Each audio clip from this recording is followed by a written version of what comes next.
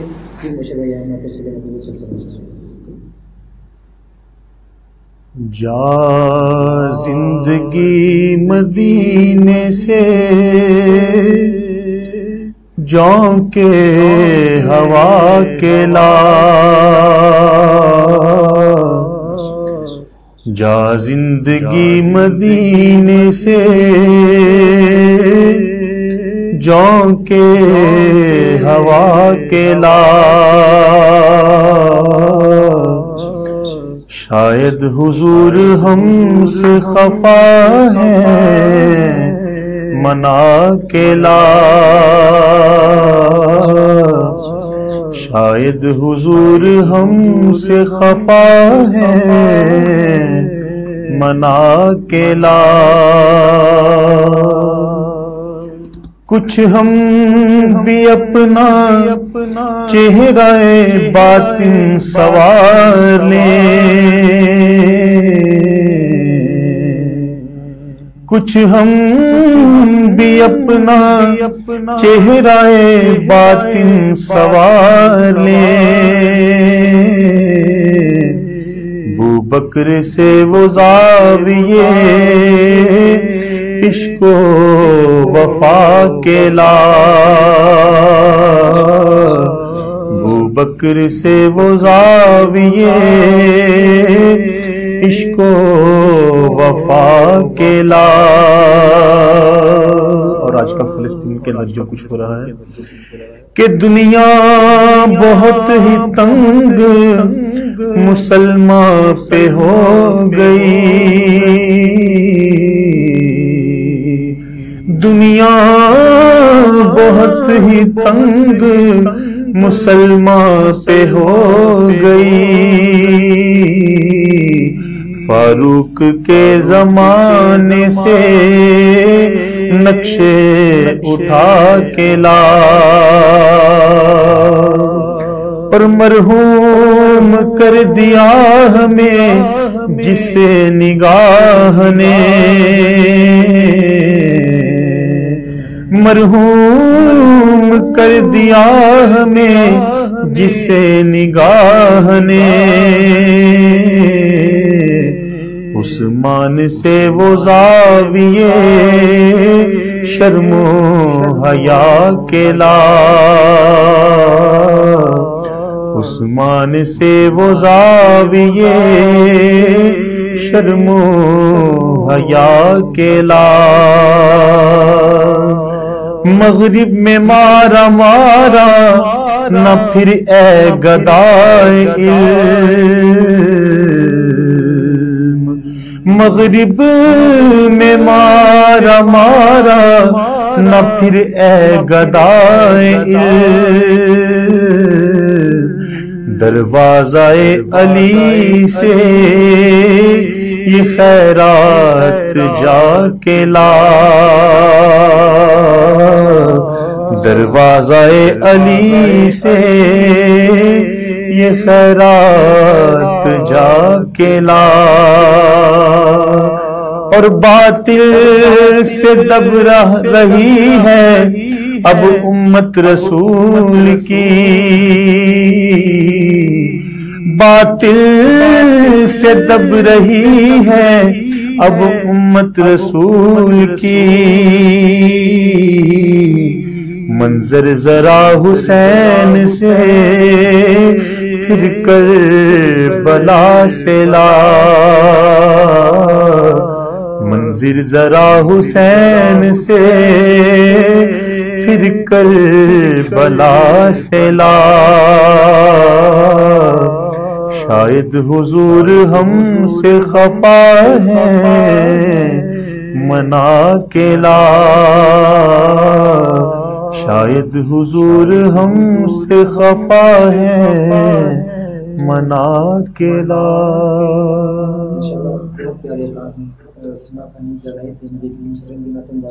رہے تھے ناظرین کرام یہ آج کا پروگرام تھا. انشاءاللہ ہم آپ سے دوبارہ اگلے پروگرام میں ایک نئے ٹاپک کی گفتگو کریں گے. دعا میں یاد رکھیے گا اور دیکھتے رہیں آواز سٹی 49. زکی برادرز کی فخریہ پیشکش بزنس کلاس ڈائیو